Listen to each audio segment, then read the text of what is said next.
Hello, आज जी आतुरतेने आपण वाट पाहत होतो, भीम जयंती येणार आहे आणि त्या जयंतीमध्ये जो काही एक उत्सव असतो, आनंदोत्सव असतो, त्याची जी आपण वाट पाहिली आणि आज तो दिवस आपल्या समोर आलेला आहे।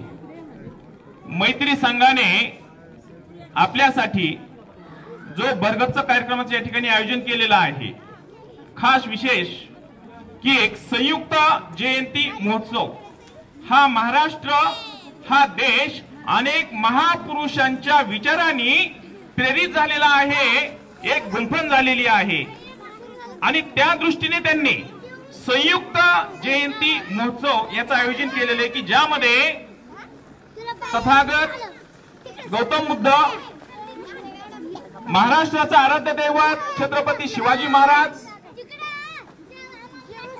महात्मा ज्योतिबा फुले, राजर्षी शाहू महाराज, भारतीय संविधानाचे शिल्पकार विश्वरत्न बोधिसत्व डॉक्टर बाबासाहेब आंबेडकर, लोकशाहीर अण्णाभाऊ साठे, माता रमाई, सावित्रीबाई फुले, आपल्या समोर प्रतिमांचं पूजन झालेलं आहे। जेव्हा ते पूजन होत होतं त्यावेळी त्यांच्या विचार, त्यांनी केलेलं कार्य बरोबर आपल्या समोर येत असतं। जयंती साजरी करणे, पुण्यतिथी असेल ती साजरी करणे, याचा हेतूच असतो की त्यांनी समाजासाठी, देशासाठी जे काही अनमोल असं आपल्या जीवनाचं, आपल्या जीवनातील जे कर्तव्य पार पाडलेलं आहे त्याला आपण अभिवादन करणे, त्यांच्या विचारांना उजाळा देणे। आज ते निमित्त म्हणजे भारतीय संविधानाचे शिल्पकार भारतरत्न डॉक्टर बाबासाहेब आंबेडकर यांची जयंती। आपल्या प्रत्येकाच्या मनामध्ये प्रत्येक वेळी जर आपण कल्पना केली, आपण प्रसार माध्यमामधून फेसबुक असेल, युट्यूब असेल, याच्या माध्यमातून जर बाबासाहेब झाले नसते तर आपली परिस्थिती काय होती याचा विचार जरी केला किंवा त्याला आपण ते पाहायचं म्हटलं तर आपल्याला अनेक वेळा ते पाहायला मिळतं। गळ्यामध्ये गाडगा असेल, पाठीमागे खराटा असेल, हे होतं, पण हे का होतं याचा हेतू काय असेल? जी मनुस्मृती आहे, या मनुस्मृतीने गळ्यामध्ये गाडगा कशासाठी आणि मागे खराटा कशासाठी याचा विचार आपण कधी केलेला आहे का? हा काढला, हा गेला, याचं सर्वस्वी श्रेय जे आहे ते फक्त बाबासाहेब। पण त्याचा जर आपण विचार केला गळ्यामध्ये कशासाठी, त्या गावामधून आपण जर कधी चाललो तर आपली किंचितची थुंकी सुद्धा त्या परिसरामध्ये पडायला नको म्हणून गळ्यामध्ये गाडगा। जेथून आपण गेलो त्या आपल्या पाऊल वाटा, पाऊल खुणा जे आहेत त्या पाऊल खुणा सुद्धा त्या ठिकाणी आले नाही पाहिजे, त्या सुद्धा आपण आपल्याच पुसून काढल्या पाहिजेत म्हणून तो खराटा होता। हे गुलामीचं जगणं होतं आणि हे गुलामीचं जगणं, या गुलामीच्या बेड्या, या रूढी परंपरा ज्यांनी त्या सगळे साखळ दंड कायमचे तोडून काढले, म्हणून थँक्स बाबासाहेब, बाबासाहेब थँक्स। तुम्ही जे जे काही केलं ते समोर बसलेल्या लहान बालकापासून ते वयोवृद्धापर्यंत आणि देशातील प्रत्येक माणसासाठी, प्रत्येक नागरिकासाठी, त्याच्या कर्तव्यासाठी, त्याच्या अधिकारासाठी संपूर्ण जीवन व्यतीत केलं। संपूर्ण जीवन कुटुंबाची कोणतीही पर्वा केली नाही। ज्यावेळी राजरत्न आजारी होता त्यावेळी रमाईने बाबासाहेबांनी सांगितले राजरत्न आजारी आहे, त्याची तब्येत बरी नाहीये। त्यावेळी बाबासाहेबांना सांगितलं मी जर एका राजरत्नाचा विचार केला तर या समोर बसलेल्या राजरत्नांचं काय होणार आहे? आणि जर खरंच बाबासाहेबांना ते केलं असतं तर तुमच्या आमच्या सारखे राजरत्न इथं समोर बसले असते काय? या शिवतेज कॉलनीमध्ये जय भीमचा नारा गाऊन ही जयंती साजरी करू शकला असता काय? म्हणून थँक्स बाबासाहेब, तुम्ही तुमच्या राजरत्नाचा विचार नाही केला, या देशातील अनेक राजरत्नांचा तुम्ही विचार केला, म्हणून आज आम्ही आहोत ताटमानेने इथे आम्ही बोलू शकतोय, आम्ही हा उत्सव साजरा करू शकतोय, म्हणून थँक्स बाबासाहेब। या 2 वर्षातली परिस्थिती, 2 वर्षामागील जी परिस्थिती जी निर्माण झालेली होती ती परिस्थिती कशा स्वरूपामध्ये होती?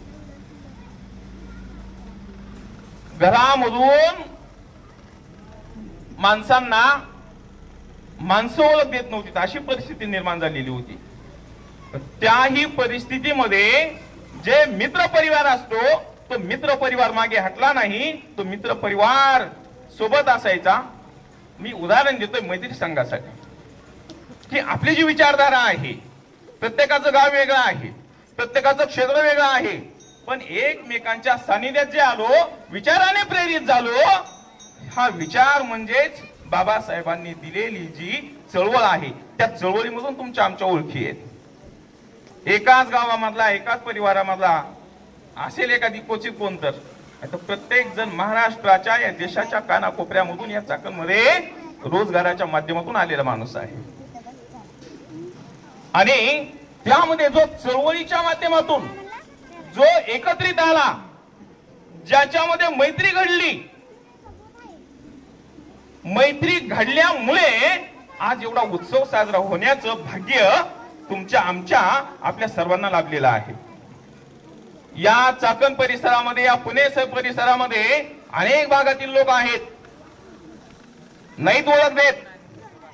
बरीच माणसं अशी आहेत, जय भीम म्हणणे तर लांबच, चळवळ तर त्याही पेक्षा लांब. जर जय भीम माणूस म्हणत नसेल, चळवळीचं काहीच त्याच्याशी काही देणं घेणंच नाहीये, अशी अनेक माणसं आहेत.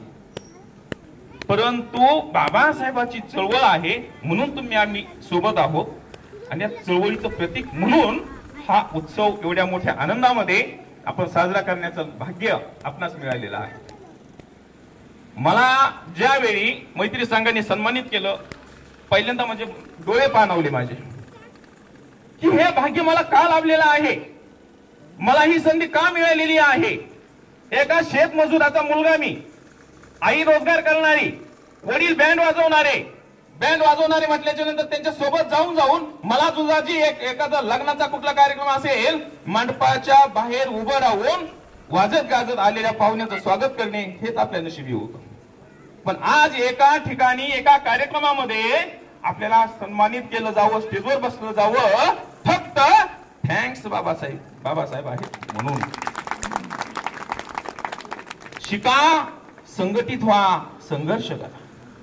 बालका हो, तुमच्यासाठी माझा वाढदिवस आहे पप्पा, लगेच खरेदी चालू आहे. त्याच दिवशी आम्हाला वाढदिवस काय असतो आता तर माहित झालो, वाढदिवस काय असतो. वाढदिवसासाठी काय करायचंय, कोणता ड्रेस घ्यायचाय, सगळं काही अगोदर तुमच्यात ठरलेलं असतं, नंतर आईसोबत ठरलेलं असतं. तेच आपण आपल्या वडिलांना सांगतो. वडील कामावरून येता येता, कंपनीत असतील अथवा कुठे ड्युटीला असतील, येता येता सगळं घेऊन येऊ शकतात, फक्त बाबासाहेब म्हणून बोला थँक्स बाबासाहेब. बाबासाहेब तुम्ही जे जे काही दिलं त्यामुळे माझा बाप, माझी आई हे सगळं माझ्यासाठी एका दिवसात देऊ शकतात. नाही तर आम्हाला काय होतं, वही पेन मागायचं म्हटलं तर 8-8 दिवस वाट बघावं लागायची. कपडे तुम्हाला लाज वाटेल किंवा तुम्हाला कधी एक थोडी पॅन्ट जर फाटली, आपण नाही घालत. आमच्या ठिगळे होते 10वी पर्यंत पण. आणि ज्यावेळी आपण 10वीला गेलो, 10वी पास झालो, त्यावेळी आजीने केज मध्ये रस्त्यावरची दुकानं लागतात, त्यामध्ये जाऊन पॅन्ट घेतली होती, तेव्हा पॅन्ट मिळाली होती. पण आज मात्र आपल्याकडे भरपूर काही उपलब्ध आहे. का? बाबासाहेबांचं जे जे काही आम्हाला दिलेलं आहे. पण बाळांनो, बाबासाहेब समजणं, बाबासाहेबांना जे जे दिलेलं आहे ते घेणं, हे आपलं कौशल्यच पणाला लावावं लागतं. सहजासहजी मिळत नाहीये, अभ्यासच करावा लागेल. म्हणून शिकायचंय. ज्या बाबासाहेबांना वर्गाच्या बाहेर बसावं लागत होतं, जातीच्या भिंतीमुळे, जातीयतेच्या भिंतीमुळे बाबासाहेबांना बाहेर बसावं लागत होतं. आम्ही ज्या शाळेमध्ये काम करतो, अत्यंत मोठी आणि नावाजलेली शाळा, की ज्या शाळेमध्ये 4-4.5 हजार विद्यार्थी शिक्षण घेत आहेत. आणि त्यामध्ये बेशिस्तपणामुळे बऱ्याच मुलांना बाहेर उभं राहावं लागतं. म्हणजे बघा, ते बाबासाहेब होते, त्यांना या रूढी परंपरेमुळे बाहेर बसावं लागत होतं. आज आमचे आईबाप आम्हाला शाळेसाठी लागणारं सगळं काही देतात, आम्ही शिकू शकत नाहीयेत, आमच्यामध्ये बेशिस्तपणा येतो, म्हणून आम्हाला बाहेर बसावं लागतं. किती विसंगती आहे. शिक्षणाशिवाय तरुणोपाय नाही. मी एक उदाहरण सांगतो, माझ्या गावात आहे, माझ्या सानिध्यातला आहे. जी आई वडील एका खाजगी ठिकाणी नोकरीला, मिळणारा पगार म्हणजे फक्त घर प्रपंच चालेल एवढाच. आई त्या शिपाई माणसाला संसारामध्ये कापूस वेचून खुरपणी करून मदत करते. आता तर चालूच उदाहरण आहे. तिने त्या मुलांना शिकवलं. अभिमानाची बाब आहे. जर आपण MBBS सारख्या शिक्षणाचा विचार केला तर लाखो रुपयामध्ये तो खर्च आहे. तुम्हा आम्हाला पेलेल की न पेलेल, पण शिक्षणाच्या जोरावर तो पेलू शकतो. त्या मुलाची निवड 1ही रुपया न भरता ससून हॉस्पिटलमध्ये आज तो त्याचं पहिलं वर्ष चालू आहे. फक्त थँक्स बाबासाहेब. म्हणून आपल्याला शिकणं गरजेचं आहे. आपले आई वडील आपण जे आपल्या आई वडिलांना मागतो, माझं बाळ शिकलं पाहिजे, माझा मुलगा शिकला पाहिजे, आपण जेही सांगू, आपल्याला त्याच क्षणी त्याच दिवशी, जर आपल्या आई बापाला कामामुळे वेळ नाही मिळाला तर दुसऱ्या दिवशी, पण बापाचा आई वडिलांचा पगार होईल इतकी वाट पाहण्याची वेळ आज मात्र नाहीये. हे केवळ बाबासाहेब आणि बाबासाहेब म्हणून. ही जयंती साजरी होत असताना, बाबासाहेबांची, महापुरुषांची ओळख होत असताना, त्यांना कोणकोणत्या अडचणींना सामोरं जावं लागलं, त्यांनी जो जीवनाचा संघर्ष केला, म्हणून ते यशस्वी झाले. आपल्याला बाबासाहेबा एवढा, आता आपण एवढे कुशाग्र बुद्धीचे आहोत की नाही, मी नाही म्हणू शकत नाही आणि आहे पण म्हणू शकत नाहीये. पण बाबासाहेबांना जे दिलेला आहे, ज्ञानाचा एवढा अनमोल खजाना आहे ज्ञानाचा, पण तो खजाना हस्तगत करण्यासाठी, तो खजाना मिळवण्यासाठी आपल्याला अभ्यास आणि शिक्षण याशिवाय पर्यायच नाही. म्हणून यांना जी मोबाईलची सवय लागलेली आहे, मोबाईल सगळ्यांना चालवता येतो ना सगळ्यांना. तो तर जास्तीच हुशार आहे, त्याच्याकडे जास्त प्रमाणात असणार आहे. माझ्या माता भगिनी ज्या आहेत समोर बसलेल्या, तुमचा टीव्ही बंद करून त्यांच्या हातातला मोबाईल बंद कपाटामध्ये ठेवण्याची आज खरी गरज आहे. तुम्ही शिकलेला आहात, निरक्षर आहेत असं वाटत नाही. जर कोण निरक्षर असेल, माझी आई तर काही शिकलेली नव्हती, निरक्षर आहे, पण शाळेत काय झालंय, संध्याकाळी भाकरी करत करत ती मला विचारायची दिवसभराचं सगळंच. आणि जो धडा शिकवलेला आहे तो धडा मला वाचून दाखवावा लागायचा. बरोबर, आई शिकलेली नसताना सुद्धा माझा अभ्यास कशा पद्धतीने घेत होती. तुम्हाला काय अवघड आहे मला सांगा बरं. पण मुलाच्या हातातला मोबाईल जर घेतला, टीव्हीचं बटन बंद करते. हे बरोबर आहे, हसताय म्हणजे अगदी बरोबर आहे. वर्गामध्ये सुद्धा मुलांना बोलत बोलत मी त्यांना हाच सल्ला देतो. आईच्या वेळेमध्ये फक्त टीव्हीचं बटन बंद करा. बटन बंद केलं, तुमच्या हातातला मोबाईल आपोआप जाणार आहे. आई मोबाईल हातामध्ये का देते? त्यांच्या सिरियल जाऊ शकतात म्हणून. त्या सिरियल जर चुकल्या आणि लगेच होते तर काय ते कार्टून वगैरे लावायचा प्रयत्न करतो, म्हणून त्याच्या हातामध्ये बसतो मोबाईल घेऊन, मी बसते टीव्ही पाहत. तर ही जी परिस्थिती आहे ना, खरंच विचार करण्यासारखी आहे. जर आपल्याला आपल्या मुलांचं स्वप्न, आपल्या मुलांचं लाईफ घडवायचं असेल तर या ज्या बाबी आहेत हे आपल्याला बंद करणं गरजेचं आहे.